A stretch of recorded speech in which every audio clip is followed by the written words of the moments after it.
Hello friends, good morning. कैसे हैं आप सभी लोग और क्या कर रहे हैं? आप सभी लोगों का मेरी यूट्यूब चैनल बावली की दुनिया में स्वागत है। और बताइए क्या हो रहा है? मैं तो सारे काम वाम करके फ्री हो चुकी हूँ और रेडी भी आज हो चुकी हूँ।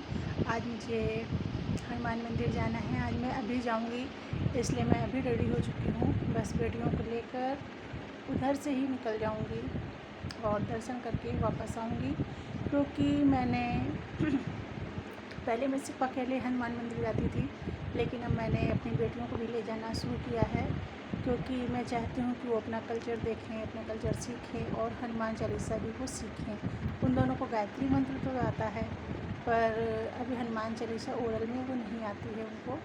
तो मैंने दोनों को बोला है कि बेटा आप सीख लीजिए इसको भी। ये अपना धीमे धीमे कभी ना कभी कहीं ना कहीं काम ही आता है कि बच्चों को अपने कल्चर के बारे में, अपने धर्म के बारे में ज़रूर से ज़रूर पता होना चाहिए।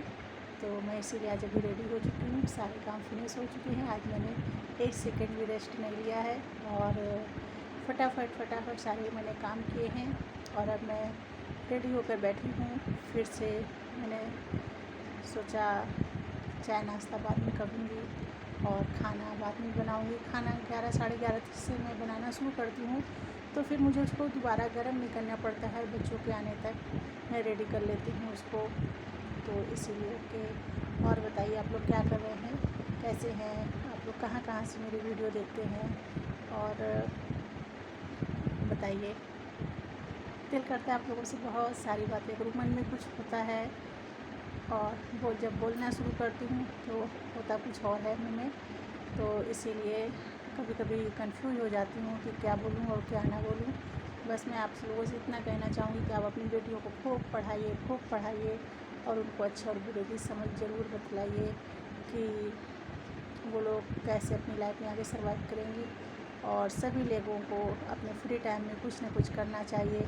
सभी लेडीज़ों को जो घर में रहती हैं उनको भी कुछ ना कुछ ज़रूर करना चाहिए अपनी लाइफ के लिए, कि वो आगे अच्छे से अपनी लाइफ को स्पेंड कर सकें और अच्छे से एंजॉय कर सकें। और मैंने उस दिन आप लोगों को बोला था कि मैं आपको एक लड़की के बारे में बताऊंगी, दीपा। तो मैं आज उसके बारे में आपको बताती हूँ। वो मेरी सगी मौसी की बेटी है, मतलब मेरी बहन लगती है, क्या लगेगी मौसी में, मैं उसकी मौसी लगती हूँ।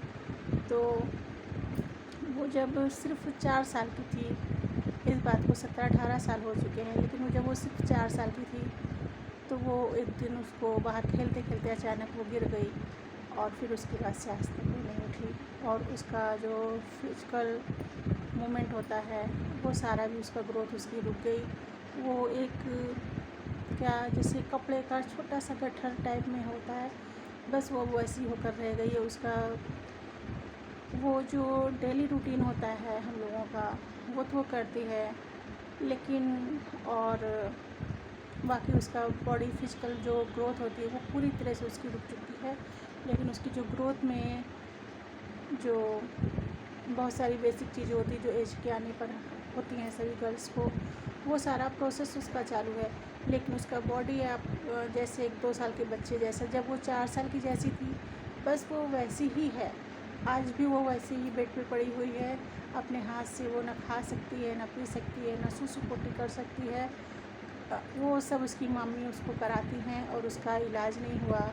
और पहले जो मेरे मौसी के दामाद जी है उन्होंने उसका थोड़ा बहुत इलाज कराया भी, लेकिन वो लोग गांव में रहते थे, तो गांव में रहने की वजह से उसको प्रॉपर इलाज नहीं मिल पाया। और डॉक्टर ने बताया था उसको कि उसकी दिमाग की कोई नस दब गई है, जिसकी वजह से उसका पूरा फिजिकल मूवमेंट रुक गया है, कि वो अपने हाथ से अपना हाथ भी नहीं हिला सकती है। सिर्फ वो बोलती है कि उसको खाना चाहिए, उसको पानी चाहिए, और बस वो ऐसे बेड क्या गाँव में खटिया होती है तो वो उस खटिया पे बस पड़ी रहती है। जब इस बार मैं अभी शादी में गई थी, तो जब मैं शादी में मैंने उसको देखा, मैंने उससे पूछा दीपा कैसी हो, मुझे पहचाना? उसने करीब मुझे 12-13 साल बाद देखा था, लेकिन कहती है हाँ मौसी पहचान गए, आप सुमन मौसी हो। तो मुझे उस पर बहुत दया आई। और वो सिर्फ अपना सिर हिला सकती है और पूरा बॉडी उसका जैसे कूड़े जैसा पड़ा हुआ है। तो मैं उसकी हेल्प करना चाहती हूँ। मैं उस समय शादी के मोमेंट में मैंने उसकी एक भी पिक नहीं ली।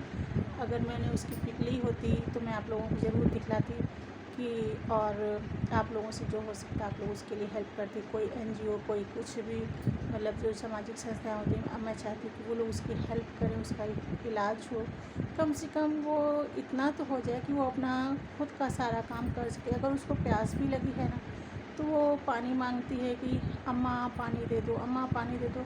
अगर दीदी लोग फ्री होती हैं, क्योंकि गाँवों में तो बहुत काम होता है, खेती किसानी से लेकर गाय भैंस तक सब बहुत काम होता है। अगर दीदी फ्री होती हैं तो जस्ट दे देती हैं, अदरवाइज़ बोलती है रुको आ रहे हैं।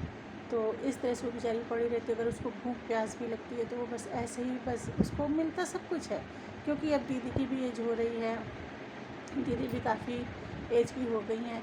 तो लेकिन बस वो उसके लिए भगवान से कहती हैं कि भगवान या तो इसको उठा लो या हमको उठा लो। ये हालात है कि वो इसका करते करते थक गई हैं, और अपने जीते जी वो चाहती हैं कि ये ठीक तो होने से रही, क्योंकि उसके हाथ पैर तक अकड़ गए हैं। वो उसके ऊपर एक चादर पड़ी रहती है और वो कपड़े नहीं पहन सकती है, क्योंकि उसके हाथ ही नहीं मुड़ते हैं, तो क्या पहनेगी कैसे। पर दीदी जब भी कोई तीज त्यौहार होता है, कोई फंक्शन होता है, तो उसके लिए कपड़े लाती ज़रूर हैं, मगर वो कपड़े पकड़ के बहुत रोती हैं, कहती मैं कैसे पहनाऊँ इसको। कहती हैं पता नहीं कौन से कर्मों की मैं सज़ा भुगत रही हूँ।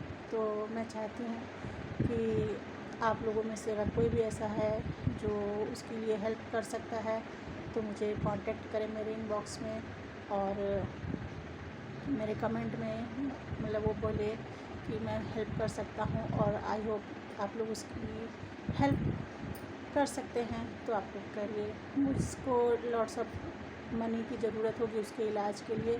मैं अगर इस बार अभी बच्चों की छुट्टियाँ होने पर घर में गाँव गई तो आप लोगों की उसको वीडियो कॉल करके तो नहीं दिखला सकती, मगर उसकी वीडियो बनाकर ज़रूर यूट्यूब पर डालूँगी कि हो सकता है कुछ सामाजिक संस्थाएं उसकी हेल्प कर सकें और वो आई होप चल सके। वैसे तो मुझे उसको देख के 99% उम्मीद है कि वो चल नहीं सकती, खड़ी भी नहीं हो सकती, बैठ भी नहीं सकती। वो इतने सालों से लेटी हुई है कि उसके साथ की जो फ्रेंड्स हैं, उसकी मामा की, उसकी बुआ की बेटियां, उन सब की शादी हो चुकी है, बच्चे हो गए हैं, और वो आज भी बैठ रही है। बहुत तकलीफ़ होती है उसको देख के। सच में भगवान कभी कभी किसी के साथ बहुत गलत करते हैं। आई होप आप लोग मेरी कुछ हेल्प करें तो मैं उसकी हेल्प कर पाऊँ, या आप लोग मेरे से कांटेक्ट नंबर उसका ले सकते हैं। तो अभी के लिए इतना ही रखती हूँ। Okay bye. मैं उसके बारे में बताना चाहती थी, इसीलिए मैंने आज सोचा आपको पहले उसके बारे में ही बताऊँ, फिर दूसरी बातें मैं कर दूँगी। Okay bye.